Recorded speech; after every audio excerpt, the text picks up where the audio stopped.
I'm Shelley from Spark Sunderland and we're here talking to Conor Maynard today. How's the tour been so far?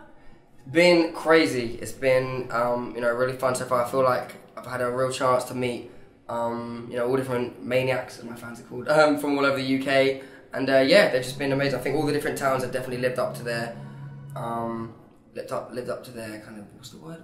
What's the word again? Reputation. They lived up to their reputation.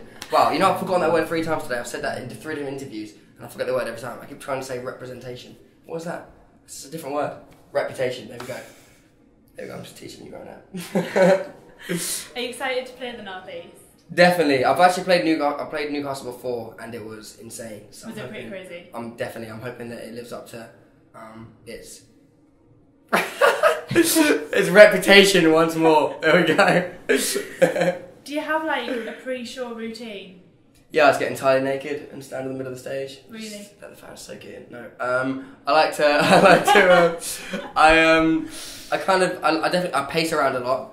That's one thing that I definitely do. I like to kind of get into a zone where I'm thinking, what exactly am I going to do? What am I going to say? In the gaps. I think that's the bit I get most nervous about, like the actual talking part. Because all the songs, it's fine, but when it comes to talking to the audience, it's a bit like, oh, how you doing? So I never really know what to say, so it doesn't work out. But I think this time I'm going to take a bit more time to figure out. So yeah, it should be cool. Do you get big nerves? I do get pretty nervous, yeah. Yeah. I think for me it's one of those things where I think being on tour, your voice kind of takes a bit of a battering. So I'm always a bit worried that halfway through one song my voice is no one will ever come to one of my shows again. So it's kind of all about kind of keeping control and all that kind of thing. So nerves do tend to hit me pretty hard, yeah. Your latest single features Neo. How does it feel to work alongside such a big star?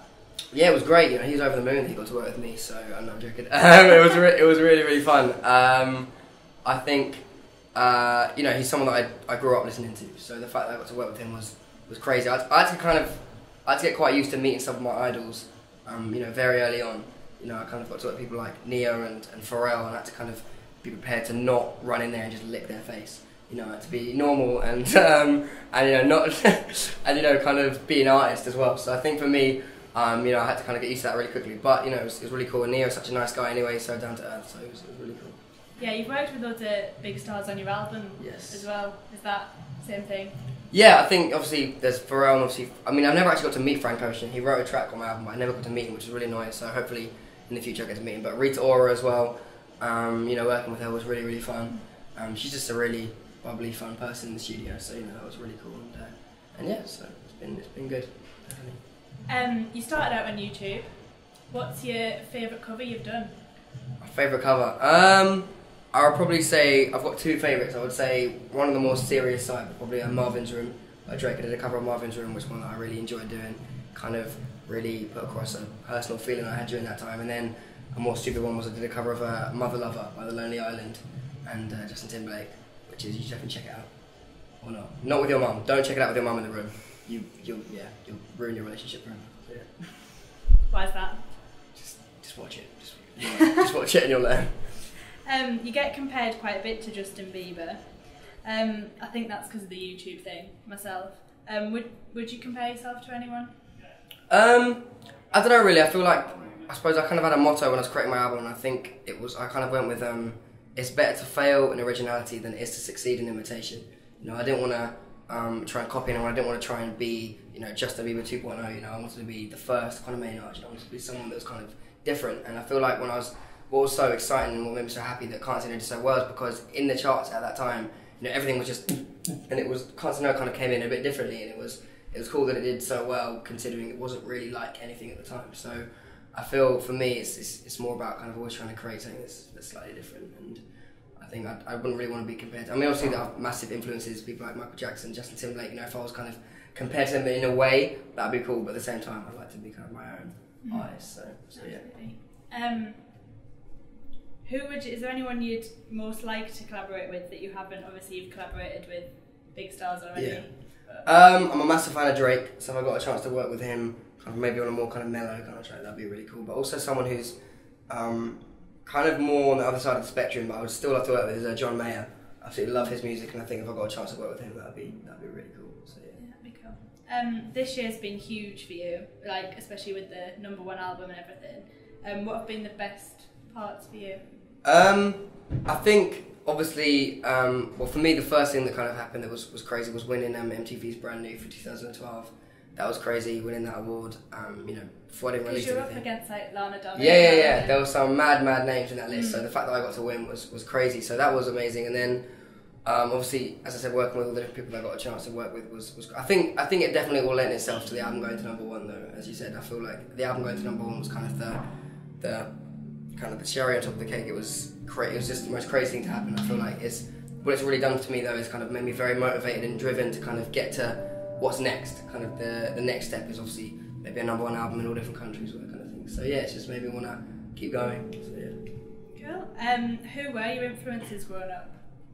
My influences. I mean, I listened to loads of different people growing up. Obviously, when I was a lot younger, my parents listened to people like Michael Jackson and Stevie Wonder, so I loved their music. And then I went through quite an R&B kind of phase with people like Usher, Mario, Justin Timberlake, Neo, and then I listened to a bit of rock as well. Kind of my early teens, like 12, like a teenager, 13, 14. Kind of Green Day, Good Charlotte, and right now I listen to a lot of rap. People like obviously Drake, Kanye West, Jay-Z. So yeah, I have a lot of different influences. Cool. Have you got a favourite artist that's about like at the minute? Probably I'm literally obsessed with Frank Ocean's albums, so I'd say Frank Ocean, definitely. It's a good album. What's your favourite track off your album and why? My favourite track, just all of them, they're all amazing. No, my favourite track would probably be the first and last track, Animal and Just In Case. I think they're two completely different tracks as well. I think Animal is actually the next single, so I'm really excited about that. But I think that's definitely one of my favourite tracks. It's kind of it's weird because it fits in with the whole dance thing, but it's not a complete like generic dance song. It's kind of got a very urban kind of beat to it. So I feel like that's kind of a massive representation of me as an artist. And then Just In Case, the track right at the end is kind of the more kind of stripped back piano kind of track on my album, which all my fans seem to be really fond of when I was doing that on my cover. So yeah, it's one of my favourites. You mentioned there that Animal's going to be the next single. When can we expect that out? That's released December 24th, the day before Christmas. So Christmas present done. Therefore, stop. There we go. Perfect. Have you had any embarrassing moments on tour? Any embarrassing moments? I tripped over my bass player's lead on where was that? It wasn't Glasgow, it was the place before. So that would have been, I think it was Leeds. Oh no, Bournemouth. I tripped over my bass player's lead. Oh, so that was really embarrassing. I almost stacked it to the floor. It would have been great. I would have cried actually and left the stage for at least 20 minutes. So yeah, it's a sound check. You went on about the Newcastle crowd being a bit crazy. What's the craziest thing a fan has ever done? Well, I've been obviously being on this tour has been one of the more mad moments of being showered in underwear. It's definitely one of the more crazy kind of moments. So yeah, that was definitely one of the more mad things that fans have done. Especially when you pick up a thong and it's warm. It's a bit weird. So yeah. That's nice. And just quickly, what's next for you after the tour? The new single? I'm going to be off to America for quite a lot of time. I'm obviously promoting my music over in America. The album's released next year in America, so there's going to be a lot to do over there. A lot of big radio shows coming up around the UK, and yeah, just trying to get away from all this fucking noise. No, and yeah, just a lot of